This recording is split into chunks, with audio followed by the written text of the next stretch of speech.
नमस्कार दोस्तों आज मैं आपको ऐसी कथा सुनाने जा रहा हूँ जो यदि अगर आप दिन में सुबह और शाम दो टाइम अगर सुनते हैं तो आपके घर में कितना भी कलेश चल रहा हो, कितनी भी लड़ाई हो रही हो, आपके बच्चे आपका कहना नहीं मानते हुए घर में आपसी मनमुटाव रहता हो, अगर आप सुबह या शाम दोनों टाइम 1 महीने तक भी अगर ये कथा सुनते हैं तो आपके घर में सारा कलेश दूर हो जाएगा। आपके आपसी आपके परिवार में प्यार मोहब्बत बनी रहेगी। दोस्तों आपने कई बार ये कथा सुनी भी होगी जो आपने इस कथा में छोड़ दिया। जैसे आप कई बार कथा सुनते हैं तो उसमें होता क्या है, जैसे आप कई बार बच्चों की किताबें देखते हैं तो उसमें एक मोरल दिया होता है लास्ट में। तो आपने कथा तो सुनी है पर इसमें आपने सीख क्या ली है वो नहीं सुनी है। दोस्तों ये जो कथा है ये है जो कृष्ण और सुदामा की कथा है वो है, लेकिन इसमें जो आप मेन पार्ट जो रह जाता है वो है जो इसमें सीख क्या मिलती है वो हम नहीं जान पाते। दोस्तों अगर आप इस कथा को सीख के साथ सुनते हैं, अगर आप सुबह और शाम दोनों टाइम अगर इस कथा को सुनते हैं तो यकीन मानिए दोस्तों कि आपके घर में कभी भी कलेश नहीं होगा, सुख शांति बनी रहेगी, मन में दूर दूर तक लालच तक नहीं आएगा।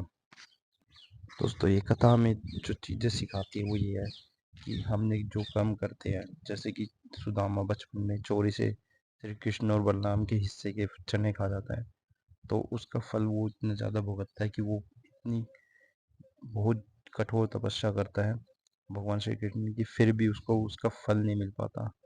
लेकिन इसका दूसरा पहलू ये भी है कि श्री कृष्ण जानबूझकर सुदामा जी की जो है बहुत ज़्यादा कठोर परीक्षा लेते हैं।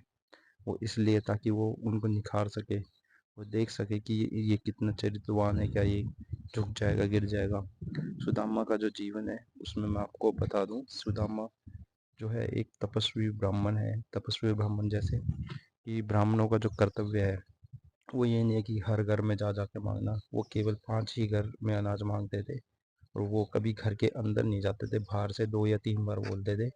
अगर उनको अनाज मिल जाता है या कोई जो चीज़ वो मांग रहे वो मिल जाती है दक्षिणा तो ठीक है, नहीं नहीं मिलती तो वो छठे घर कभी भी नहीं जाते थे और उसी में वो संतुष्टि रखते थे। तो इसलिए वो तपस्वी थे।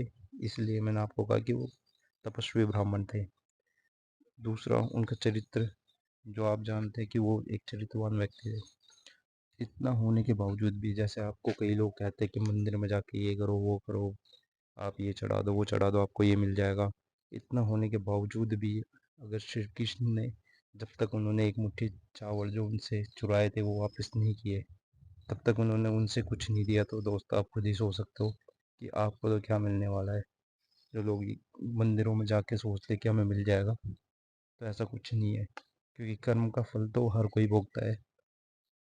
हमारा जो धर्म है वो कहता है कि धर्म के विरुद्ध अगर कोई जाता है, चाहे वो भगवान हो चाहे कोई भी हो, धर्म और दोस्तों संविधान में यही फर्क है। जैसे संविधान, काफ़ी लोग पूछते हैं ना कि धर्म और संविधान में क्या करें, तो धर्म में फ़र्क यही है कि धर्म जिस भगवान ने बनाया है ना, अगर वो भी उसके विपरीत जाते हैं तो दोस्तों सज़ा तो उनको भी मिलती है। आपने कई बार देखा होगा कि जैसे श्री कृष्ण को भी सज़ा भुगतनी पड़ी थी, उन्होंने ईमानदारी का श्राप भी लिया था।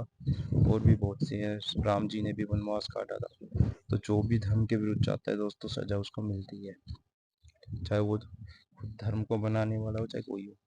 तो ऐसा इसलिए है कि वो इसीलिए करते हैं, ऐसा नहीं है कि वो धर्म की सज़ा उनको मिलेगी नहीं मिलेगी। वो ऐसा इसलिए करते हैं कि अगर वो खुद उस चीज़ को नहीं मानेंगे तो कोई भी नहीं मानेगा। इसीलिए उन्होंने सुदामा को भी इससे परे नहीं रखा था। जब तक उसका कर्म साफ नहीं हुआ तब तक उसको कुछ नहीं दिया, क्योंकि अगर वो पहले दे देते तो फिर सभी आपको पता है कलयुग में ऐसे ही हो जाते हैं। इसीलिए दोस्तों इतिहास पुराण जो है वो पढ़नी बहुत ज़्यादा ज़रूरी है, ताकि हमें पता चले कि किस धर्म को करने से हमें क्या फल मिलता है और क्या कर्म करने से हमें क्या फल मिलता है।